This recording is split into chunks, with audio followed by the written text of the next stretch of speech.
my trail name is Chocoholic. It became evident. I thought I was going to be Yogi because I like to meditate and do yoga in the morning. But then when a friend I was hiking with said, "Oh my God, you eat chocolate like a 10-year-old," because I was just smeared all over, I became Chocoholic, and that gives me permission to eat more.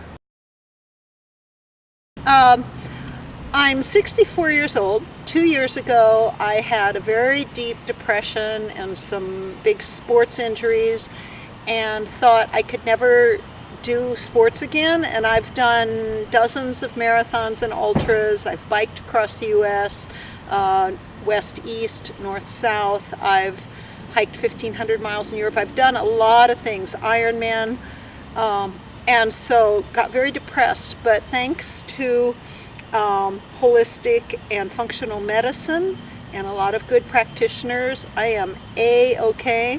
I have food sensitivities, but anyway, I wanted to achieve something big again. I love big goals, and this had been haunting me. And I had always jokingly said, well, if my husband should pass away, who I love, and we've been together 46 years, married 43, first thing I will do is grieve, and then I will get on the trail. And so finally I thought, don't wait, just do it. And he's good with it. So my goal is to split it in half, do it within 1 year. I'm doing the southern half now, going from Harper's Ferry to Springer Mountain. And then next April I'll start at Harper's Ferry and go north, God willing. With each adventure like this, I dig so deep, and I just get more self-confidence that I can accomplish things, that I can persevere. Atop a mountain called the Priest, in the shelter there's a notebook, and people write down their sins, and the priest, the mountain, will forgive them. And I admitted to stubbornness and determination, but that's not a bad thing, but stubbornness at least. And I said, and that is one of the characteristics that will get me through this, so I'm not really sorry. It also tells me 64 is not over the hill. And so many people are afraid to or don't make the effort to go walk around a local park. They're ready to just sit, and I'm not. And so this is a huge statement. Now, it's hard on the body, and I'm going to come out a little crushed, but I always heal. Right on. Yeah.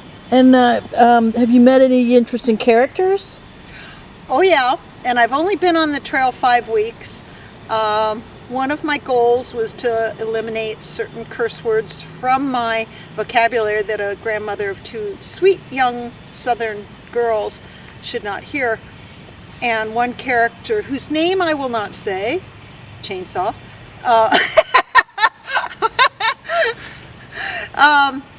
has totally renewed the vigor of cursing because he uses it so colorfully. It's wonderful. It's such a community of people. The hikers, the communities, and coming to Angel Rest, just don't even get me started on how great it's been. I was on the trail about 5 days ago. The time has disappeared. And there's very little water right now. It's a drought period, and I was desperate. I'm alone, hiking alone by choice. I'm comfortable with it. Meet up with people, but intermittent connection with my husband, who's back in Cincinnati, and just feeling desperate about carrying the water. Carrying extra water hurt my feet desperately, and not sure if I could continue, but I'm damned if I'll quit. And then I remembered that people do slack packing, where they carry lightweight packs and they are dropped off at the trailhead by a shuttle service or hostel and picked up at the other end. And that way you have your water, but you're not carrying the extra 5 pounds of water for camping that night. And so I was able to connect with them, and sure, they'd come pick me up. And that renewed me in a way I didn't know I needed it. I didn't know how. For 4 weeks at that point, I had been digging so deep I was running empty. and on enthusiasm. I had gone from Sky High Julie Andrews singing in the meadows to and I get here and they are so caring and welcome, and they're saying, no, you just rest. No, don't do that. Don't do anything except just recover. And with the doctor's chiropractic and acupuncture skills, 3 times now I've had sessions with her. My feet are renewed so I can go out and abuse them again. So tomorrow, after 4 days of no hiking, tomorrow I'm going to go out and slack pack with a lighter pack. But there's just such a feeling here. I do my yoga, my meditation. It's really a haven. It's the people, it's the site, but mostly it's the people here.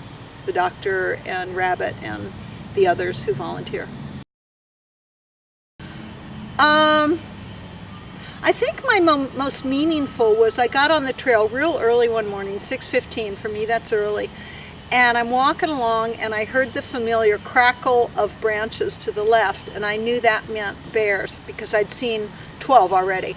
But I was now out of the Shenandoah. I thought I might not see any more till the Smokies, and I look, and about 20 yards from me is a bear who's not aware of me yet.